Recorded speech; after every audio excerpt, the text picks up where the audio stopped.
विषय है अहंकार विनाश का द्वार। भाई और बहनों, दर्शकगण, श्रोतागण, बहुत ही सुंदर विषय है कि रावण, मैं उदाहरण देना चाहूंगा कि रावण शिव भक्त था और रावण वेदों का जानकार था। रावण के बराबर इस दुनिया में कोई विद्वान नहीं था, लेकिन वह उसका वध क्यों हुआ? और हम विजयदशमी के दिन हर वर्ष कितने वर्षों से, युगों युगों से रावण को क्यों जला रहे हैं? ये बहुत बड़ी बात, शोध की विषय है। इसका एक निष्कर्ष रूप में बात करना चाहूं तो इसका कारण ये है कि रावण को अहंकार था और अहंकार के कारण ही उसका विनाश हुआ। उसके अंदर एक अवगुण था, 99 गुण था और एक अवगुण के कारण उसका विनाश हुआ।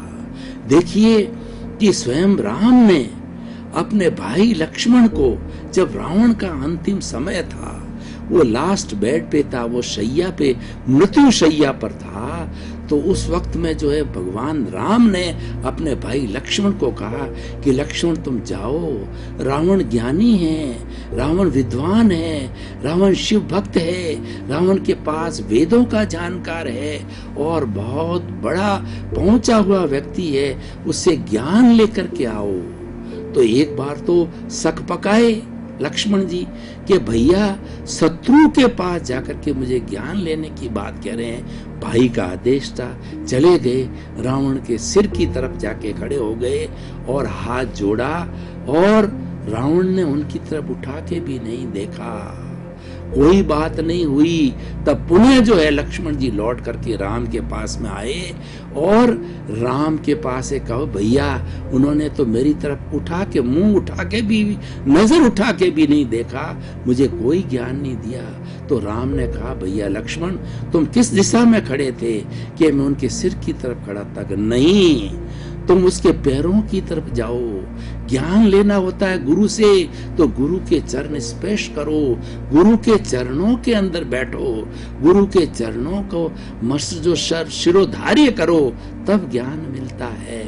तो वो दूसरी बार जो गए लक्ष्मण जी, तो उसके जो पैरों की तरफ खड़े होकर के हाथ जोड़ के कहा, लक्ष्मण हाथ जोड़ के क्या, रावण जी आप मुझे जो है भैया ने जैसा कहा है कि सनातन सत्य क्या है, मुझे ज्ञान दीजिए।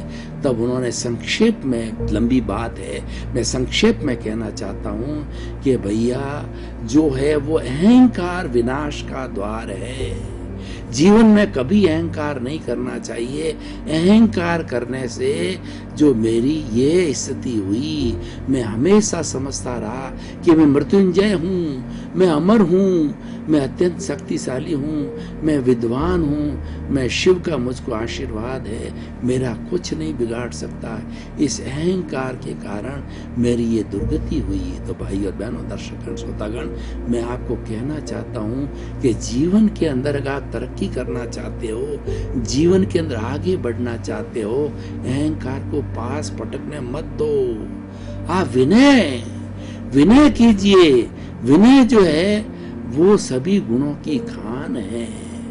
तुलसीदास जी ने कहा कि विनय कभी मत छोड़िए। विनय जो के साथ में सारे गुण आते हैं। अविनय यानी अहंकार से सारे गुण चले जाते हैं। और अहंकार के लिए तो कहा गया है क्रोध, अहंकार, माया, लोभ, ये चंडाल चौकड़ी है। अगर आपने अहंकार को स्थान दिया तो ये तीनों इसके जो दोस्त हैं, क्रोध है, माया है, लोभ है, ये उसके पीछे पीछे बैकडोर एंट्री से पहले आ जाएंगे।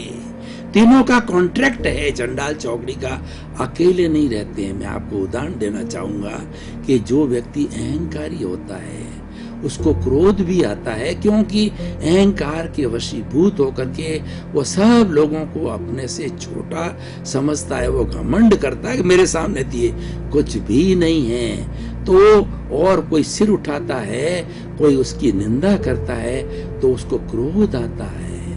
और उसके साथ साथ के अंदर जो है लोभ की प्रवृत्ति भी होती है। अहंकार के वशीभूत होकर के व्यक्ति अपने आप को बड़ा समझ करके वो धन संग्रह करना चालू करता है, तो धन संग्रह के कारण उसकी लोभ की वृत्ति बढ़ती है, और जहाँ लोभ आता है उसके साथ में छल कपट अपने आप ही आ जाती है। बिना छल कपट के लोभ नहीं होता है, क्योंकि इसको माया कहते हैं। ये सारा संसार माया युक्त है, और इस माया के कारण ही संसार चल रहा है, और माया ही सबको भटकाने वाली है। माया के द्वारा घर तोड़ दिए जाते हैं। कोई व्यक्ति बेटे को कुछ कहता है, बाप को कुछ कहता है, कान में जाकर के दोनों में लड़ाई करा देता है, और ये माया ही हस्बैंड वाइफ में लड़ाई कराती है। ये माया ही हमारे समाज के दो घटकों के बीच में कम्युनल राइट्स कराती है, और ये खून खराबा कराती है, और हमारा नुकसान कराती है। राजनीतिज्ञ लोग क्या करते हैं? ये मायावी होते हैं। ये अलग अलग लोगों को अलग अलग बात करके अपने स्वार्थ की सिद्धि से वोट बटोरना चाहते हैं। वो हमारी जनता को गुमराह करते हैं, झूठे वायदे करते हैं। उनका काम माया करना है। तो माया करने से जो है वो उनको लाभ होता है, उनको वोट मिलते हैं, उनकी सरकार बनती है, तो और उनको प्रतिष्ठा मिलती है, पद मिलता है, उनको इस लोभ का स्मरण होता है।